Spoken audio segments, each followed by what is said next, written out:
V is the perfect character, or in my opinion at least she is. Everything about her just works so well, and she was written so beautifully and cleverly. She makes everything I like in a character. But why is that? Well, today I'm going to go over her as a character, her eras, her roles in the episodes, her subtle arc, her sacrifice, if she's alive, and the future of her. So strap in as we analyze why V is the perfect character. Yeah, I'm not doing okay. V is shorter than average disassembly drone, who is heavily sadistic and sociopathic, as well as irritable and often does not pass up the chance to make fun of someone. But it was not always this way. V has gone through some stuff, and that's very clear. But to really understand why that is, we're going to have to go through how she was before she became a disassembly drone, what changed her, and why this is important to her character.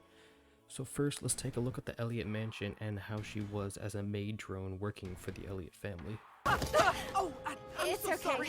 I wasn't looking. Maid V is the complete opposite of disassembly drone V.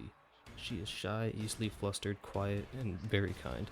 The first time we see Maid V is the beginning of episode 2 in a flashback, and is walking around carrying a platter given to him by James Elliot, who is Tessa's father. He turns the corner and bumps into V, knocking them both down. They awkwardly try to pick it up, but their hands touch, creating a spark. They both blush and mumble about something. This shows that at least some point N and V had some sort of crush on each other, though it was never a real relationship. I'm not going to bring up shift stuff because I really don't want to get into that, but I'll just mention it a little bit now because I know someone's going to bring it up if I don't. The glasses scene is adorable, but that'll get brought up later in the section about episode 5. Speaking of episode 5, this is the next time we see Maid V, and is talking to her about golden retrievers, yet she is in sleep mode standing over the creepy basement. She then later is shown to be the first drone to be converted into some weird robot with flesh things, kind of like Uzi in episode 4. Let's call it feral, because they aren't zombie drones and they aren't completely controlled by the solver, just on a rampage because of the way the solver is affecting them. This connection to Uzi will be important later.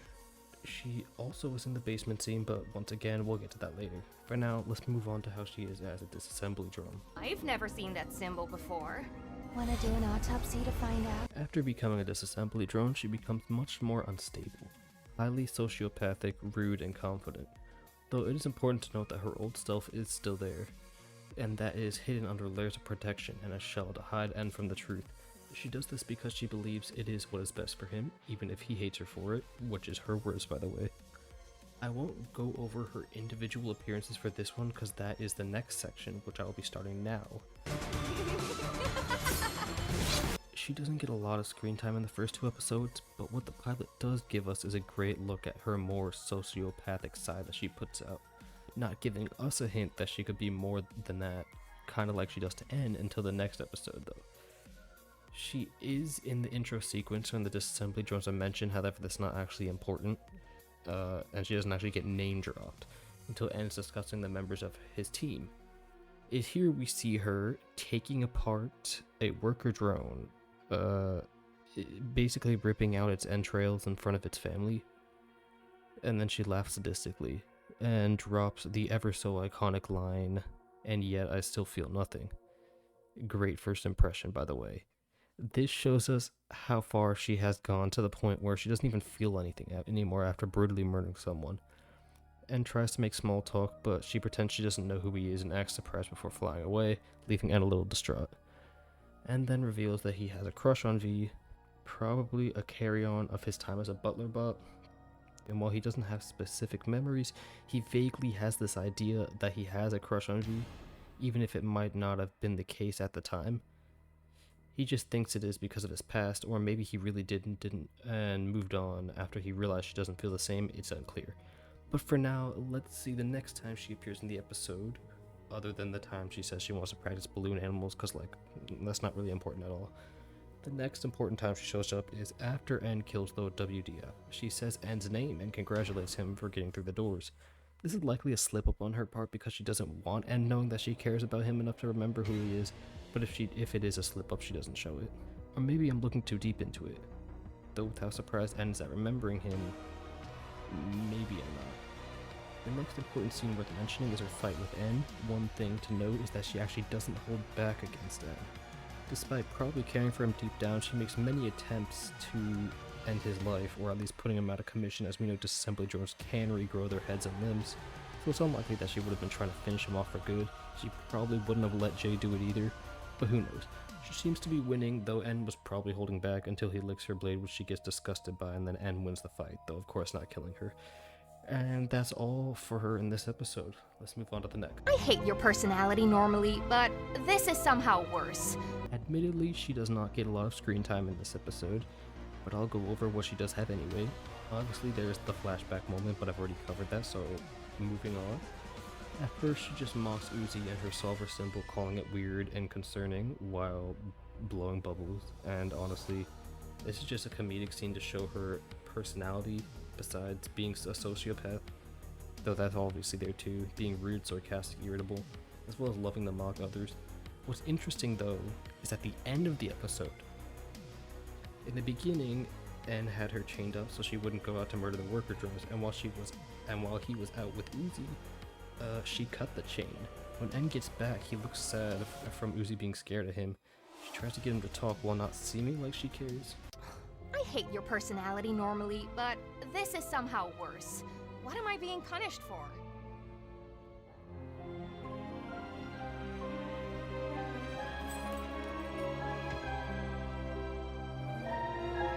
But what is interesting here is that she pushes the chain back to look like it's intact so that she doesn't upset N and she stays around him, showing that she does care for him.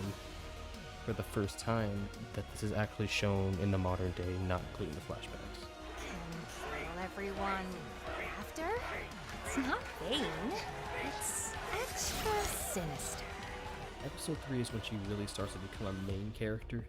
First time we see her is when she tries to cheer N up by having him find prom outfits, as she knows he wants to be dapper, as he calls it.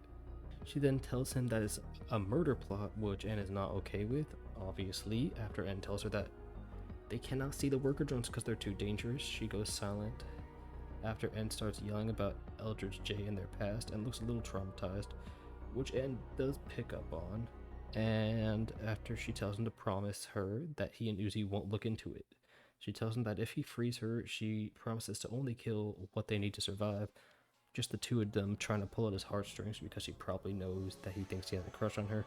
Though it could also be a desperate attempt to pull him back to his old life, to get him away from looking into that stuff which she clearly does not want him to know about.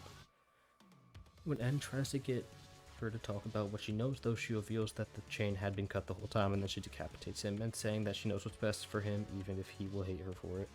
This shows that V is looking out for him and what she thinks is the best way, which is keeping him in the dark, to not make him feel complicated and to keep the burden to herself. She then goes off to murder the prom, though she doesn't actually end up doing it, but we'll get to that later. When N's head regrows, he notices V is gone and goes after her. It is then revealed that she has been manipulating Lizzie from behind the scenes to get into the colony, and when she shows up, she's about to kill everyone. She seems shocked that she was actually nominated for prom queen due to Lizzie and Doll's scheme. She says she will kill everyone after she gets the award, even if she probably won't. But it goes along with it, which shows that she does appreciate the recognition, and she does long for some form of friendship or adoration, past her sociopathic tendencies, which was all she was known for before. Lizzie ends up feeling bad and reveals it was a scheme to get her killed and tells her to run, but it's too late and Doll has her trapped, showing her the flashback of V killing both of her parents in front of her, something that she surprisingly shows some sort of regret or sadness over, subtly showing her growth. But we will get to that later. For now, let's go for her reaction to learning Uzi also lost family to the disassembly drone, something her and N both show a little shock or fear in, and likely not wanting to lose her again, and V not wanting N to lose the happiness he has. While Uzi gives her speech about moving forward together, though, she seems almost touched in a way. The next thing of importance is V actually landing the final blow on Doll, even if she survived, solve her stuff, whatever. Anyways, they ransack through her apartment, and she says some sadistic stuff, nothing important, until Doll teleports in there and shoots a bullet at Uzi, who stops her with her newly awakened solver. Now, I've seen people say this is an animation error, this is blah blah blah, a lot of theories. But what's interesting here is that she points a gun at Uzi. Not Doll, Uzi. She looks scared, almost as she fears what Uzi is becoming, as she realizes it from Sin, recognizes it, maybe? I don't know. She quickly brushes it off as Uzi stops it and tries to attack Doll before she disappears. That's it for episode 3 though. A bit more in-depth look into the care we saw her have towards end suddenly in episode 2. This only gets insinuated more in the next episode though. Hey, before we move on, I want to say if you're liking the video so far, I'd appreciate it if you liked and subscribed, because this character is very important to me and I'm putting a lot of effort into making this the perfect analysis and explanation for why I love her so much. Okay, that's all. Back to the video. Yo, I get hungry, idiot. No name calling, just a question. Episode 4 is when we really see V start to warm up to other people, specifically Lizzie, as it is made very clear that she cares about Lizzie many times throughout the episode. I'll show some of those clips now. Anything for my bestie?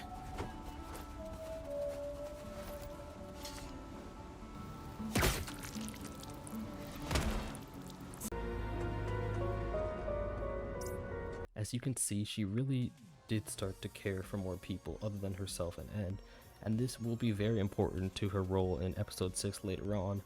But for now, let's go over the scenes. Excluding the opening part with Lizzie, the next part we need to look at is how she was clearly trying to get on Uzi's nerves this time, specifically by telling the worker drones that N is a pilot, but also spares her feelings enough to not kill most of the worker drones as to let her plan go along smoothly, because she was told by Uzi that Doll would be there, and they want to catch Doll. Obviously V would want to do that. Next important scene to look over is her interaction with Uzi in the cabin. She gets very aggressive with Uzi here, and goes up there to remind her to keep looking instead of watching her and N through the window, and when Uzi explains her annoyance with how easily they're fitting in despite being a disassembly drone compared to her, V says it's better to stay distant because Uzi will be the next one that she will kill. She then says N will move on fine. This is kinda out of nowhere it seems, but judging by the next scene we're gonna look at, it's very clear that she's still unnerved or maybe even scared of the solver that Uzi has, and she's lashing out against her for it. We next see her practicing archery before Uzi stops one coming at her with the solver turning into some weird flesh tentacle creature. This absolutely terrifies V, and she tries to go after Uzi despite N's protest. N snaps back and yells at her for keeping secrets and trying to kill Uzi without telling him anything. And this is very interesting because V looks genuinely sad at N's reaction and doesn't say some sarcastic remark like she usually does, or even try to stop him from going after her. She still thinks keeping him in the dark is for the best, but you can tell it's getting to her. She waits for him to leave and then tells the campers to do whatever they want before going after Uzi herself as well. Uzi kills 5 campers and is about to kill Lizzie too before V finds and saves Lizzie, though she insists that it's killing Uzi, not saving her. She doesn't even see Uzi as Uzi anymore and addresses her as Sin, despite Sin not even being in control, more Uzi being feral. Even when Uzi snaps out of it and begs for V to help and to talk to N, V ignores it and says she will make sure she cannot talk to N, which makes her go feral again. And then V proceeds to get absolutely bodied. She is about to be killed before N comes and saves her. After their bonding moment, V is ready to strike again, but seeing how N calmed her down, and how happy he is, she decides to let it slide. Something of note is when Lizzie says, "Ew," and then V says, "Don't patronize me." Lizzie walks away and says something like, "You're a diva lately," whatever, something sarcastic. V then smiles and chuckles at her remark, once again revealing her softer side underneath all her issues. Back on the bus, the teacher asks V why some campers are missing. She looks at Lizzie on her phone, then looks at N and Uzi together, and despite Uzi being the one doing it, she decides to tell the teacher that she was the one who did it. The teacher naturally does not care, as he doesn't care about anything, but it's nice to see V look out for Uzi even if she wouldn't admit it to her face. This next episode marks a turning point for V, and it really sets her onto the path for what happens in episode 7, and that of course is episode 5, Home. Gold. Didn't retrievers have... In episode 5, despite the limited amount of screen time she gets, this episode makes everything from episode 6 clear, as well as making her story arc that much better. as brought to my attention from another V-analysis video by Excavator32, which I will link in the description for you to watch after this video is over, because it's a very different video and approach to what I'm doing. Anyways, back to what I was saying. Let's go over what she does in episode 5 and why it makes everything make more sense. The context is that her and N were knocked out for some reason, and Uzi hacked into their minds to get them and their memories back. Because obviously, you know, disassembly drones don't have the memories of their past life at the mansion. Mostly. It's unclear. We know N doesn't, but V might. I don't know, it's weird. But that's not really important. What is important is the first thing we see, which is something I've already gone over, which is her standing over the basement. N talks to her about golden retrievers, showing their connection to each other, something that will be important later in this episode. After Uzi and N meet up with Sensit being their memories, he obviously does not know who she is.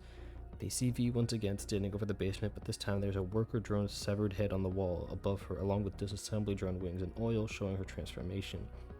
When they move her, she starts laughing and she gets her iconic sadistic smile, showing that she did have some sort of crazy side even back then, and the solver most likely just forced it out, as well as her hands turning into flesh claw thingies. I don't know what those are, but it doesn't matter.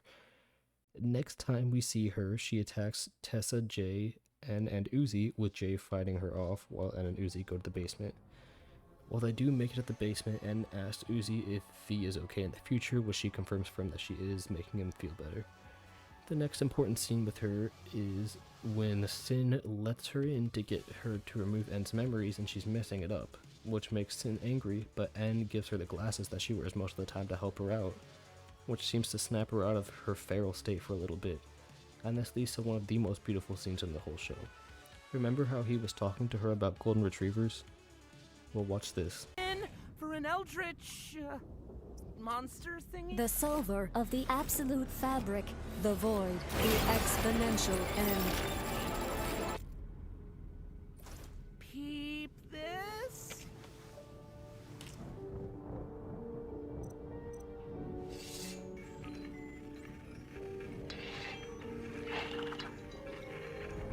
I got you. Gold. Then retrievers have... Gentle mouths, dude.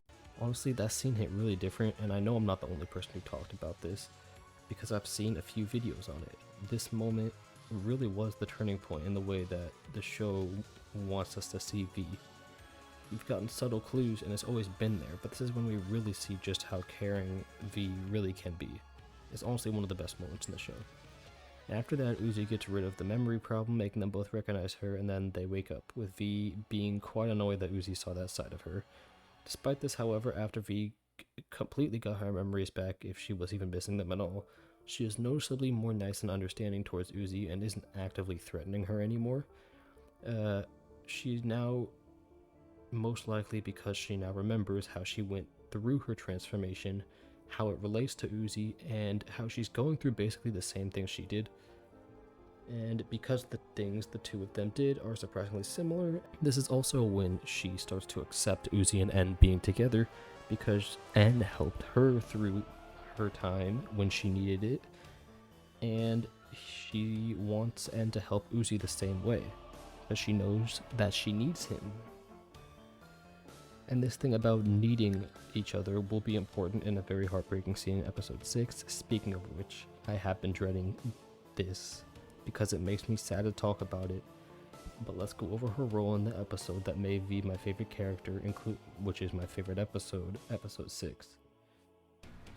Uzi, I trust you. Oh boy, episode 6. We all know what I'm gonna be dreading, but luckily we're not there yet. So let's go over what leads up to this point and her other roles in the episode. Other than her being sarcastic and generally irritable, the first thing of note is that she does try to poke fun at Uzi for being more valuable than her, pretending as if nothing has changed since episode 5. But this quickly changes as she shows actual sadness and doesn't want to look at Uzi when she's being tortured by Alice. Usually she's just apathetic towards violence, even enjoying it, but now she seems to be actually upset by a worker drone she hated at first being hurt. When Sin takes over her for a second, she once again looks terrified, but doesn't try to instantly kill her like last time, as we will get to in a second. Bo sacrifices himself to save V from the Sentinels, something she once again looks sad about despite not knowing him. Maybe it's because he was a baby, I don't know. But she looks actually upset about it. And now it's time to talk about her response to Uzi. Instead of going to kill her while she is unconscious, she instantly rushes over to her to try to save her from the Sentinels, putting her own life at risk. Once she sees the null flesh void that was created and killed the Sentinels, she looks sad, not scared for herself but scared for Uzi, giving her a look of sympathy. These scary things that the Solver is doing, putting Uzi in a situation that she doesn't want, is something V can relate to due to being the first of Sin's projects. When Uzi does come to, she doesn't mock her or anything and just lets her hug end because she knows that she needs him. After looking into Tessa's helmet, and she gets a look of being upset on her face again, as if she's just figured out what's going on with Tessa wanting to kill Uzi, presenting her as a danger to everything, which the Solver kind of is. She didn't have to explain it to V because V was thinking the exact same thing back in episode 4 when she tried to kill her, but now she's on the side N was on, feeling sympathy and wanting to look out for her instead. Skipping the part where she hunts the Sentinels, let's get back onto the part where her and N both stop Uzi from using the Solver, and then they look into each other's eyes because they both know the consequences it could have, understanding the same thing. She says ew to N and Uzi holding hands, but likely doesn't actually feel this way because she just kind of looks away with an annoyed expression when Uzi retaliates. Now it's time to finally talk about that scene. The scene that will get its own little subsection within this section of the video. Before we move on to episode 7, we need to talk about her sacrifice.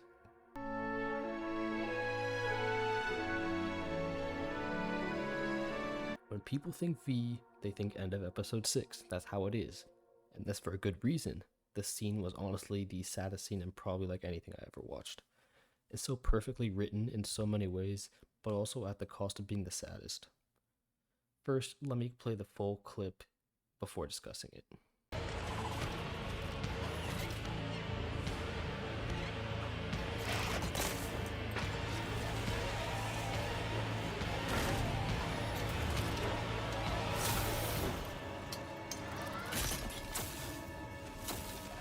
Hey, No, Dave, we need you! nah. Uzi? I trust you. Dave, please!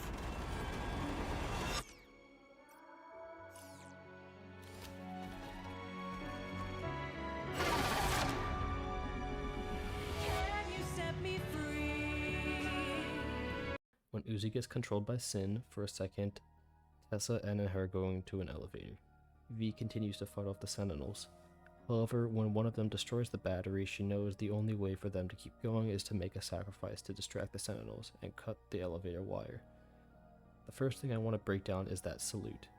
It's way more than just some simple salute, a lot more symbolic actually. If you've been following my community posts, you would know that I pointed out that the salute she does to N and Uzi right before the elevator falls is the exact same one N does to Uzi in episode 1. This is symbolic on many levels. One, it shows how she's come around to Uzi by showing her the same sign of respect that N did.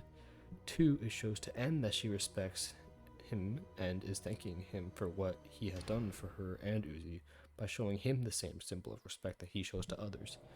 This is not only the thing about this scene though. The lighting of the screenshot, it seems familiar, doesn't it? Well, that's because it's the same lighting as the Elliott Mansion, the place she grew up in, showing how she has accepted her softer side and even embraced it, letting free her true self as she is hidden underneath that facade. Another thing of note is that she never respected Uzi enough to use her actual name. But this time, for the first time, she's telling her that she trusts her and she uses her actual name. She trusts Uzi to give N what she couldn't and to break through the Solver to be her own person. She also probably decided this after seeing Bo sacrifice himself for her, and when she did nothing to deserve it, and seeing an innocent baby die like that for her of all people likely messed with her a little bit. Plus, seeing Uzi have to suffer the same way she did and thinking of all her sins, she likely did not want to deal with it anymore. Though that's not saying she's dead. After such a heart-wrenching scene, one would obviously have the question, well, did she live? And don't worry, we'll get back to that in a second after I cover her role in episode 7, which isn't a lot, but it's there. You're one of the main reasons I wanted your team to retain your personalities. Episode 7 does not directly answer the question if she is alive. However, it does give us quite a few hints about it. But first, let's go over what she does in this episode despite not actually showing up.